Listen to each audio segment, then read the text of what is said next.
Namaskaram. Welcome to this explainer. I'm speaking to you today not just as your host, but, well, as an elder master farmer, right here from the beautiful red soils of Andhra Pradesh.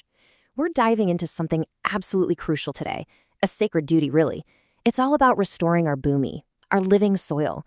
You know, for generations, we've kind of forgotten the ancient wisdom from the Atharva Veda. It beautifully says, Mata Bhumi Putro Ahem Prativya, which means, Earth is my mother, and I am her son.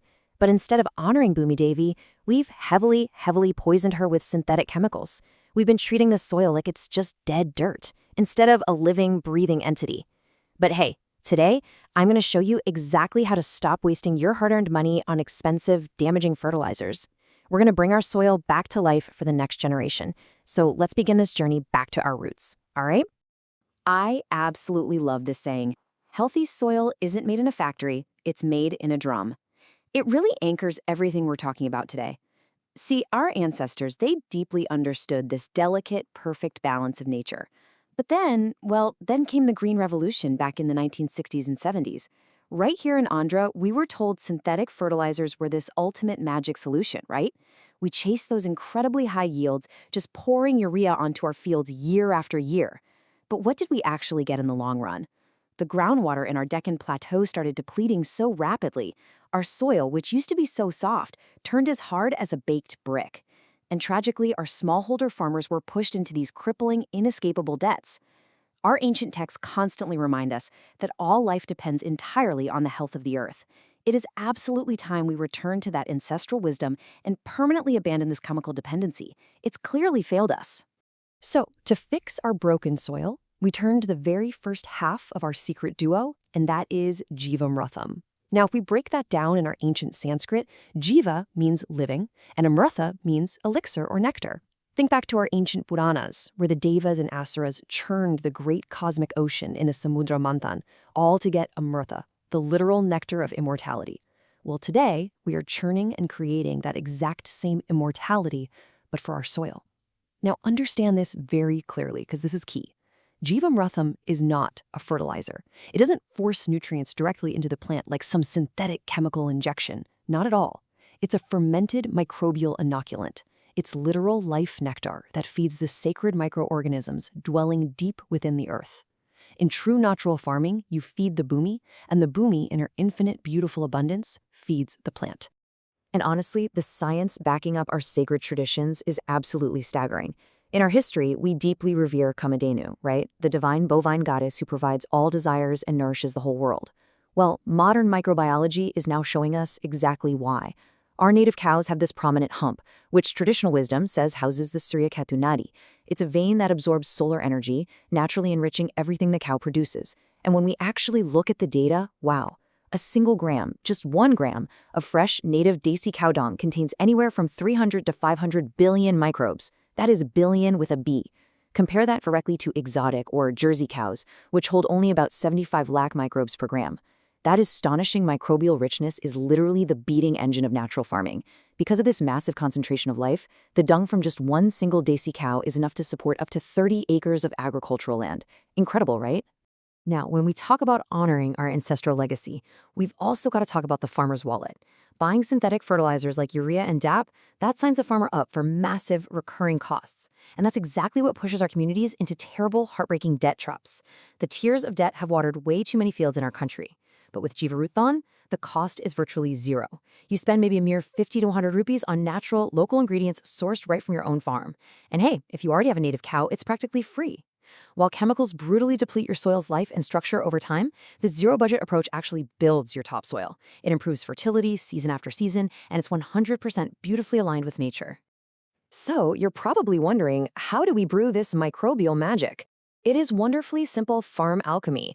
Let's break it down into 4 steps. Step 1, take a large drum and mix 10 kilograms of desi cow dung, 10 liters of cow urine, and 200 liters of water. Easy. Step 2, add 2 kilograms of jaggery. This is super important because it provides the critical high-energy carbon for the microbes to multiply. Then, throw in 2 kilograms of pulse flour for the necessary protein.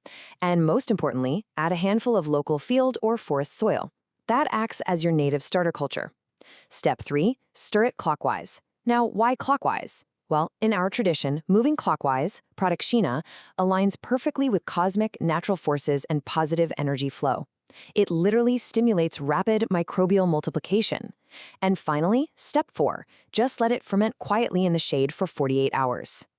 As you'll see over just 7 days, an absolutely incredible transformation takes place inside that drum.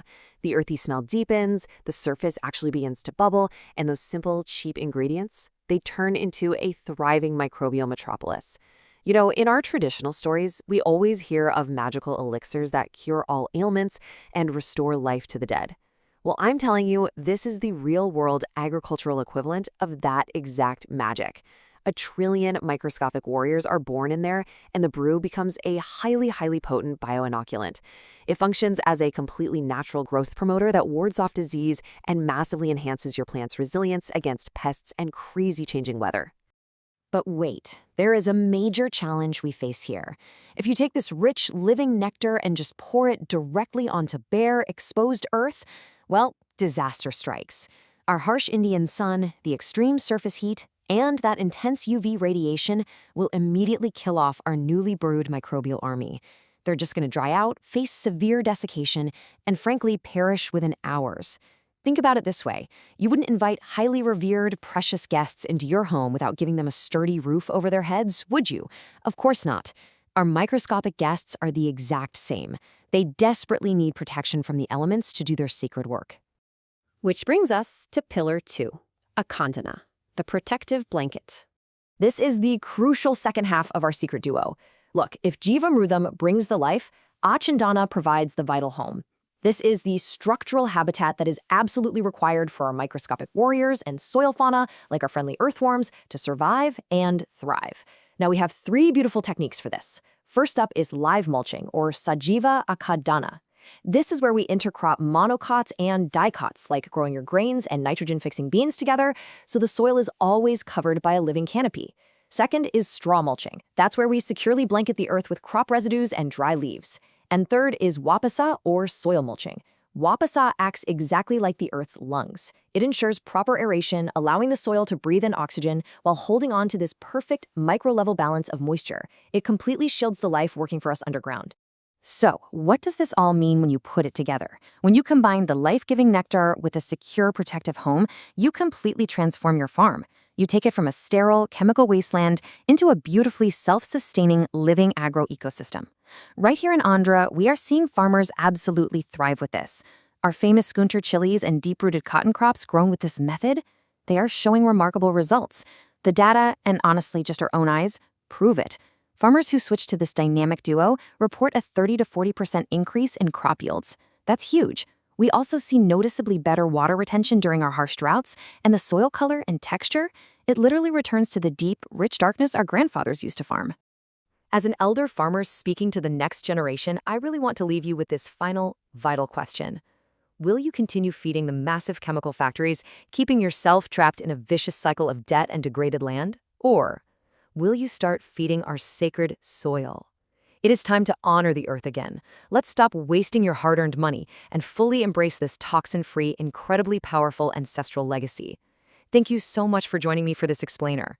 Now, as we say in Andhra, let's return to our roots. Go grab a drum, respect the bhumi, and start brewing your own life nectar.